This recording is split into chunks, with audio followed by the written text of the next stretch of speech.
बचन बाबूजी महाराज भाग दूसरा बचन नंबर 61। इलाहाबाद 11 जनवरी सन 1937। हर कार्रवाई का नतीजा इस बात पर मुनहसर है कि वो किस नियत से की जाती है और कितनी सचोटी से की जाती है। कुल कार्रवाई का नतीजा इस बात पर मुनहसर है कि किस नियत से कार्रवाई की जाती है। जिस नियत और घाट से जो कार्रवाई की जाएगी उसकी खबर उसी दर्जे के धनी तक पहुंचेगी और वहीं से उसका जवाब आवेगा। उससे आगे न उसकी खबर पहुंच सकती है और न उसका जवाब आ सकता है। ये कायदा कुल्लिया है। जिस घाट से पाती और चिट्ठी भेजी जाएगी उसी घाट के मालिक से उसका जवाब आवेगा। दुनिया में जितनी तरह से आपस में व्यवहार हैं उन सब में एक दूसरे की गरज वाबस्ता रहती है। अगर किसी से दोस्ती है और दोस्ताना इस दर्जे तक हो सकता है कि एक दूसरे के लिए जान दे दे, तो दोस्ताने में एक दूसरे को मदद और हमदर्दी की जरूरत है। बिना बाहमी गरज के किसी को किसी के साथ प्रीत और मोहब्बत नहीं होती।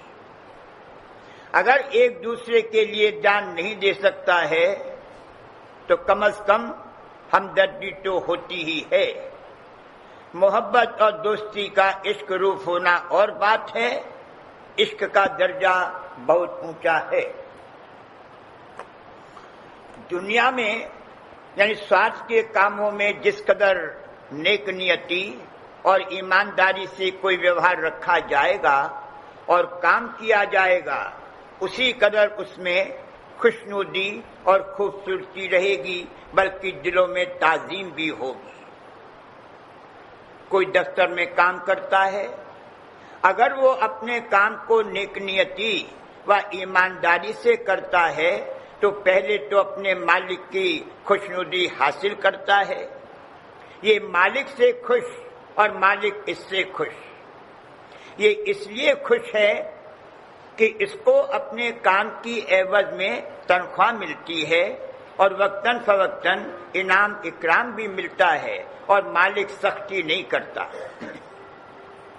मालिक इसलिए इससे खुश है कि ये उसका काम नेक नियति से करता है। जो इंतजामी काम इसके सुपुर्द है उसको अपना फर्ज और धर्म समझकर करता है और जब मालिक के नफे नुकसान का हमेशा ख्याल रखता है तो मालिक खुश ही नहीं होता है बल्कि उसके दिल में उसकी कदर व ताजीम भी होती है। दूसरे नेक नियति व ईमानदारी के साथ बरतने से यहाँ का कर्मफल नहीं चढ़ेगा। सबसे अच्छी नौकरी है। नौकरी से बढ़कर दूसरा दर्जा और कोई नहीं है। नौकरी से उतरकर खेती है और खेती के बाद वाणिज्य है और आखिर पर सेवा है। नौकरी में इतना फर्क है कि एक जेल और पुलिस की नौकरी है जिसमें बिना सख्ती और जुल्म व तशद्दुद किए कामयाबी नहीं होती। डिप्टी कलेक्ट्री में भी खुशामद और चापलूसी करनी पड़ती है। अगर न करे तो गुजारा कैसे हो। दफ्तर का काम सबसे अच्छा है। जो काम अपने जिम्मे है उसको किया, फिर उसका कोई असर व ख्याल दिल पर नहीं रहा।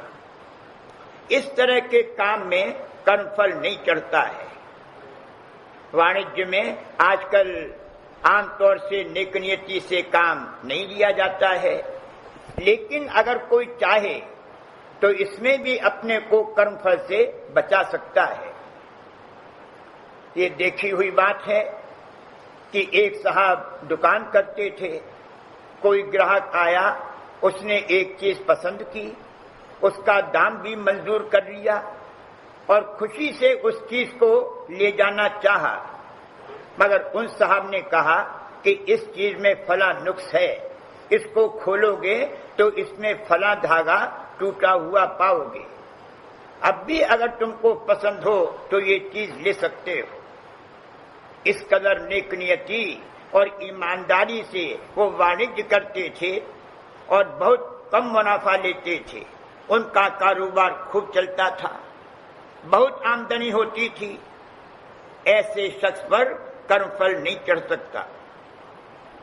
فرمایا ہے کہ لابھ اور مان کیوں چاہے، پڑے گا پھر تجھے دینا۔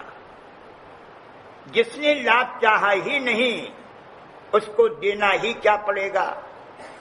اس طرح کے ویوہار میں اشبھ کرم تو چڑھیں گے نہیں، شبھ کرم کا پھل ملے گا۔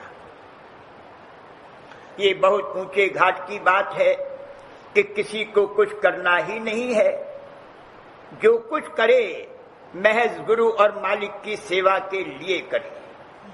ایسا شخص جو کچھ کرے وہ بھکتی پھل دے گا اور سب مالک کی سیوا میں منظور ہوگا۔ جو پورن انگ میں اس طرح سے برتتا ہے وہ پورا گرمکھ ہے۔ سب کو چاہیے کہ جہاں تک ہو سکے اسی انگ میں برتنے کی کوشش کرے۔ جیسا کہ اوپر بیان کیا گیا ہے، جو کارروائی کی جائے گی اس کا نتیجہ اسی پر منحصر ہے کہ کس گھاٹ اور نیت سے وہ کی جاتی ہے۔ اگر ابھیاس میں من نہیں لگتا ہے اور ابھیاس و پرمات کی کارروائی نہیں بن پڑتی ہے تو کوئی حرج نہیں ہے، مالک مدد دے گا، بشرطے کہ اس دوارے پر کہ جہاں سے مدد مل سکتی ہے اس نیت سے آ کر بیٹھ گیا ہے کہ جیسے ہو ہم سے پرمات کی کارروائی بنے اور مالک اپنے چرنوں میں کھینچے۔ ہم یہ کام کر تو نہیں سکتے ہیں پر ہم کو کرنا ضرور ہے۔ جو شبد کی سیڑھی آپ نے بتلائی ہے اس پر ہم کو چڑھنا ضرور ہے، لیکن ہم چڑھ نہیں سکتے ہیں۔ جس دوارے پر کہ آپ کی مدد مل سکتی ہے ہم اس پر آ کر بیٹھ گئے ہیں، اس سیڑھی تک ہم پہنچ گئے ہیں اور وہیں اڑے ہیں، اب وہاں سے ہٹیں گے نہیں۔ جو کچھ ہم کر سکتے تھے کر لیا، اب اس سیڑھی پر ہم سے نہیں چڑھا جاتا ہے، ہم لنج ہیں، ہمارے پاؤں سوکھ گئے ہیں، جو آپ کو کرنا ہو سو کریے۔ اگر اس طرح کی نیت ہے تو چاہے نہ چل سکے اور نہ چڑھ سکے مالک اس کو گود میں اٹھا کر لے جائے گا۔ چاہے ابھیاس میں چت نہ لگے، خالی آسن سے بیٹھا ہی رہے تو بھی حرج نہیں ہے، مالک دیا کرے گا اور دھیرے دھیرے چت لگنے لگے گا، مگر بیٹھے تو صحیح۔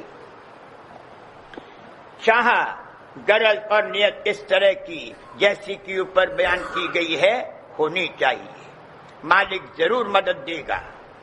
اگر اس کی نیت چاہ اور غرض نہیں ہے تو چاہے 4 6 گھنٹے ابھیاس میں بیٹھا رہے کچھ نہیں ہوگا، کپٹ سے کام نہیں چلے گا۔ جتنے درجے میں سچوٹی ہوگی صرف اتنے ہی درجے میں مالک کی مدد آئے گی، اس سے زیادہ مدد آ ہی نہیں سکتی ہے۔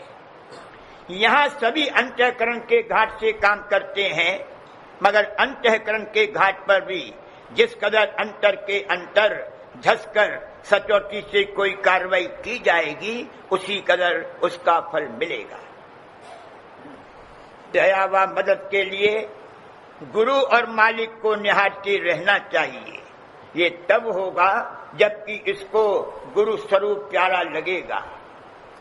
مالک کو ساری رچنا سے پیار ہے، مالک پیار روپ ہے۔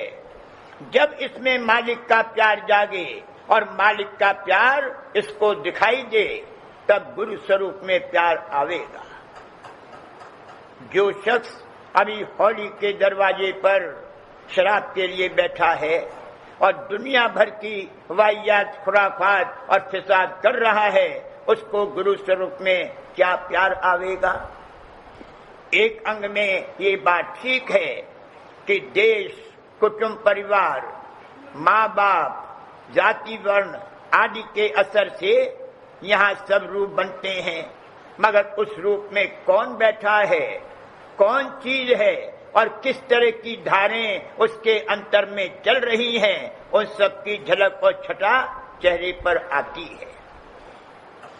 किसी वक्त ऐसी शक्ल सामने आती है कि उसको देखते ही नफरत मालूम होती है। उसने कुछ नहीं किया है, मगर उसके सामने आते ही उसको डंडा मारकर निकाल देने की तबीयत होती है। कोई रूप ऐसा होता है कि उसको देखते ही तबीयत उसकी तरफ रुजू हो जाती है। वाणी में कहा है कि तुमको संत सद्गुरु पर कैसे विश्वास और प्रीति आई? जवाब दिया कि कुछ जतन नहीं करना पड़ा, सामने आते ही और दर्शन करते ही विश्वास और एतबार आ गया और प्रीति जाग उठी। ये असली चीज है।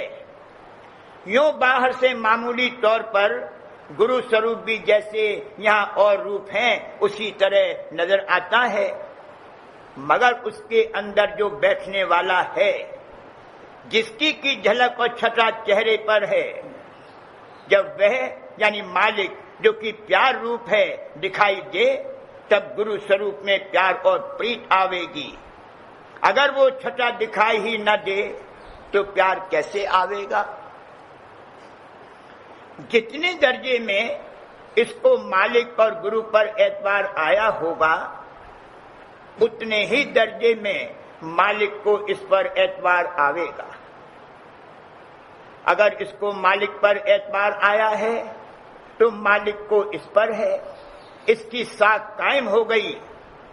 हुंडियों पर हुंडियां लिखे खूब सकरेंगी, और अगर साख नहीं है तो चाहे जेवर का थैला भी पेश करे, कोई रुपया नहीं देगा, कोई विश्वास नहीं करेगा, धोखा समझेंगे। इसी तरह से जिसको मालिक और गुरु स्वरूप में सच्चा प्यार आया है और एतबार पैदा हुआ है, वो चाहे अभ्यास न कर सके और कुछ न कर सके, मालिक सब करा लेगा। जिसको गुरु स्वरूप में प्यार नहीं आया है और एतबार नहीं पैदा हुआ है, वो चाहे जो कुछ करे, उससे भक्ति फल प्राप्त नहीं हो सकता। मुख्य गुरु स्वरूप में प्यार आना है।